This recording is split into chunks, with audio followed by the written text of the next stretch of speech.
Part 4 of Full Court Press, November 11th, 2014. Let's start with two games from last night. Cavaliers and Pelicans.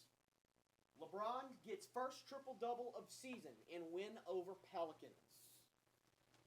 Yvonne Juno, your thoughts on the outcome of this game? The outcome did not surprise me in a matter of speaking. And your thoughts on LeBron's performance while we're on the subject of Cleveland. The outcome did not surprise me.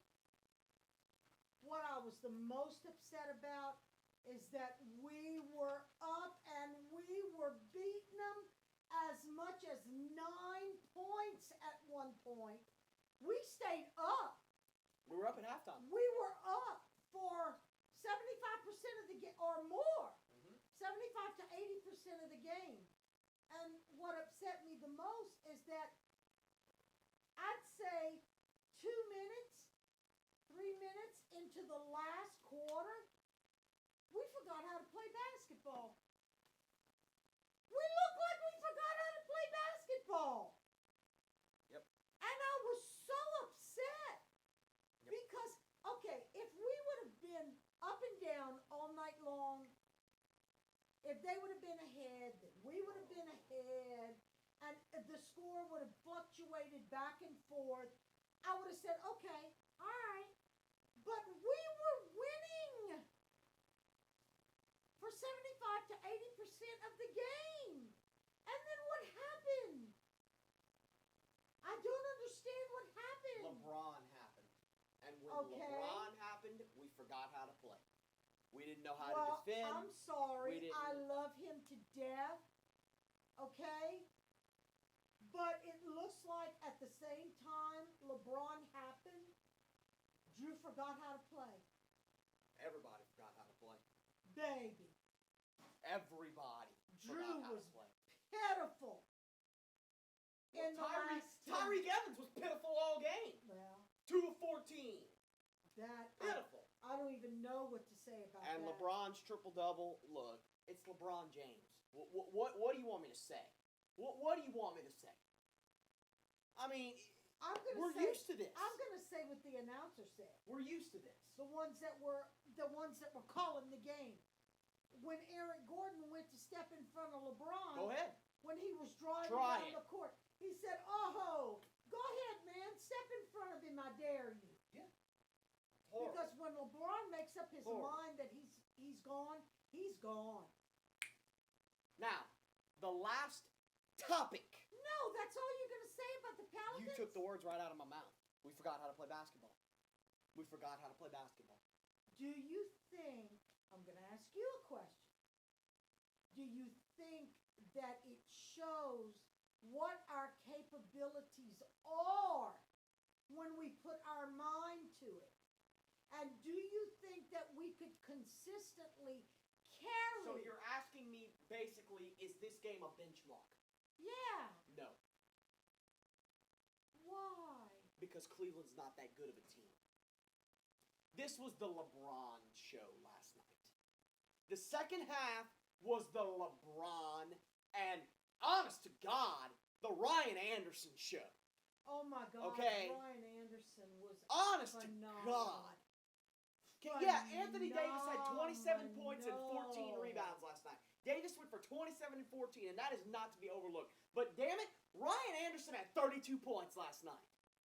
The man only got to sit down long enough to catch his breath and go back out on the court. I'm tired of everybody saying Anthony Davis, Anthony Davis.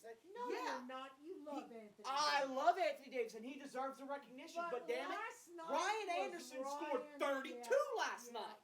Yeah. And shot 11 of 20. Yeah, it was the Ryan Anderson game. Come on. Yeah, you're right.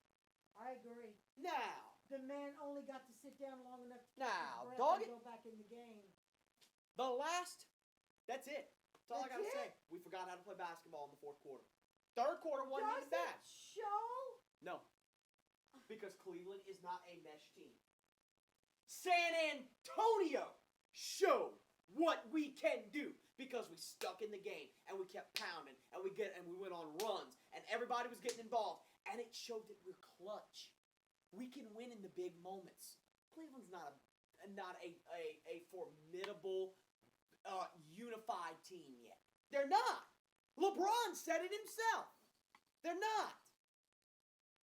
Okay. San Antonio was a benchmark game. That's a big win. Yeah. The last topic of this edition of Full Court Press, quote unquote topic, we're going to go into much more detail here pretty soon. The Spurs. The last. Yeah, we're here. We didn't talk about Derrick Rose. We don't have time. We're here. We're gonna skip all these other topics. Yeah, it's about Oklahoma City beating Sacramento, and Okay. the Spurs use a 14. You don't want to talk about Derrick Rose. No, I really don't. He went for 24 and 7 last night. That's Derrick Rose. We all know he can do that. What's new? What's new? We all know he can do that. Okay. And it was against Detroit. Okay, I want to know why he could do that last night, but he couldn't play 3 nights ago. Because he had an ankle injury. All of a sudden, it miraculously went away. After 3 games. It didn't happen all of a sudden. He was out 3 games. You absolutely refuse to admit that he cannot suck it up and he cannot play if there's one single solitary thing wrong with I him. never said that. I will fully admit that. I'm saying that when he is on the court, I know what he is capable of. And he is capable of this. All right. That's what I've said for 5 years. Okay. The Spurs use a 14-3 run in the last 3 minutes and 8 seconds to wipe out the Clippers on the road. Yvonne, your thoughts on the outcome of this game? I'm not surprised. I don't understand why it took them so long. You're not surprised? No. I'm shocked at the way they won this game. I'm not shocked that they won this game. I'm shocked at the way they won this game. Yeah, me too, if you want to go there. Yeah.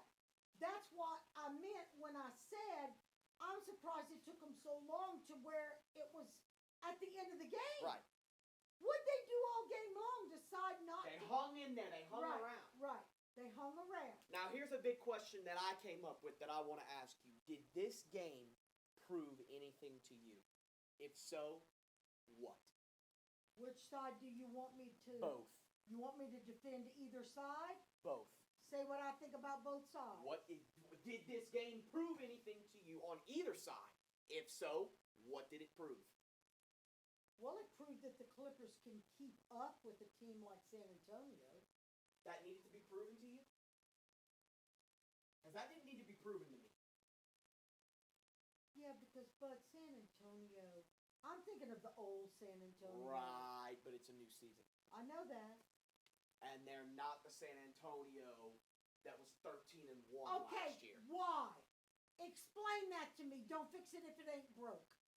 Injuries. They were without Ginobili and Duncan for 2 of their losses. They're still without Splitter. Okay.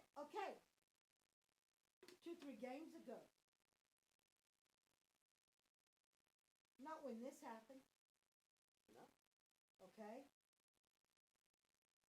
So if you got the team that took you all the way to the championship last year, except for one person, why did you have to wait till the 4th quarter to come out and win the game? They hung around the whole game. And then...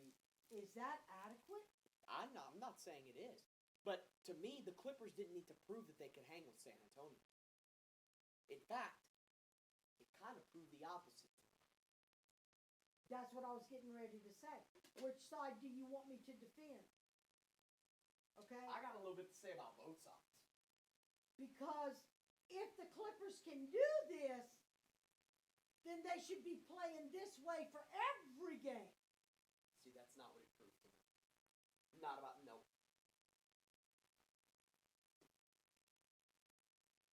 I hate that term that you just used.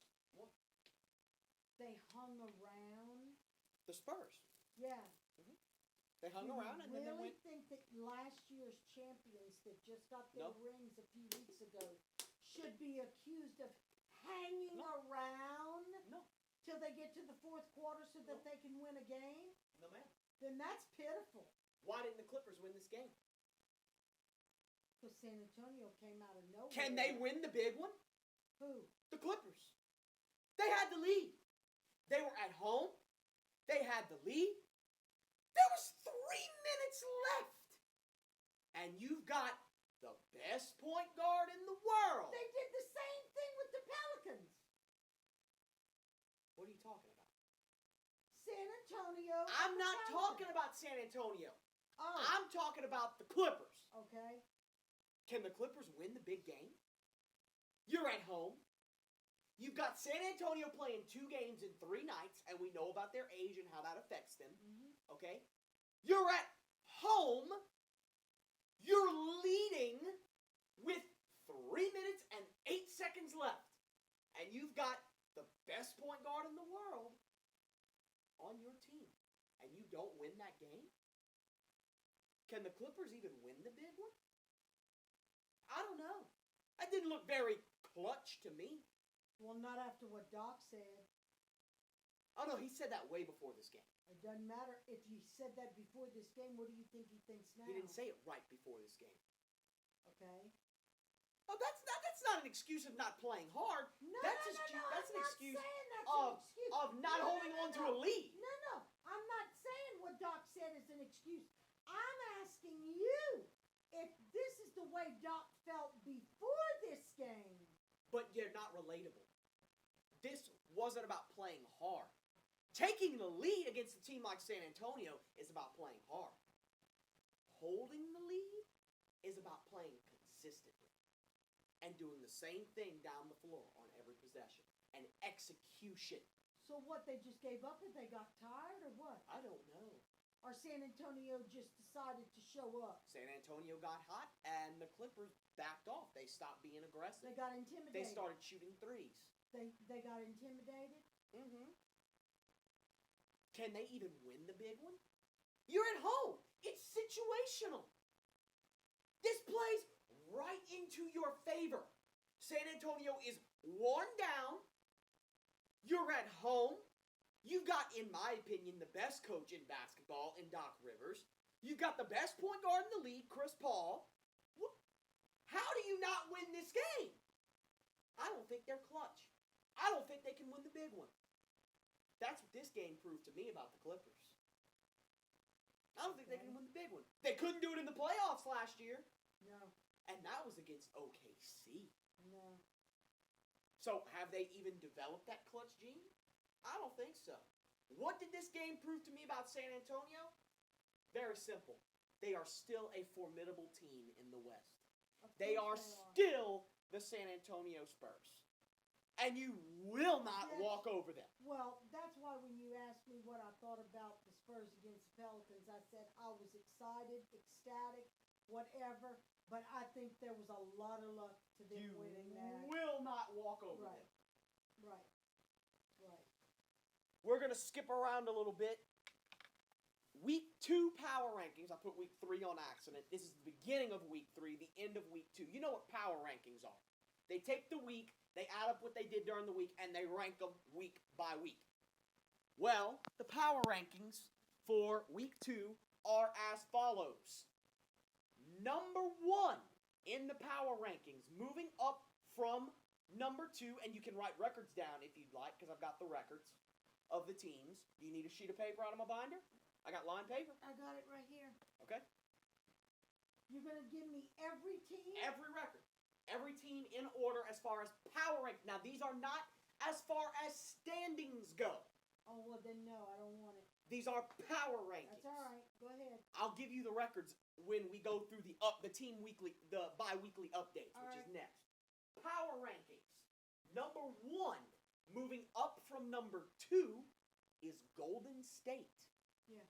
Number 2, moving up from number 9, Houston. Okay. Number 3, from number 6, Memphis. Number 4, from number 10, Toronto. Number 5, from number 7, Miami. Moving down 1 spot to number 6, from number 5, Chicago. Moving down to 7th from number 1, San Antonio. Staying at number Boy, 8. that hurts. Staying at number 8, the Clippers. 9th from 13th, Portland. How about this? 10th from 16th, Sacramento. Staying at 11th is Phoenix. Staying at 12th is Washington. 13th from 3rd, Dallas. 14th from 4th, Cleveland. 15th, middle of the league. 15th is the middle spot in the league. From 18th, New Orleans. 16th from 21st, Brooklyn. Staying at 17th, Charlotte. 18th from 14th, Atlanta.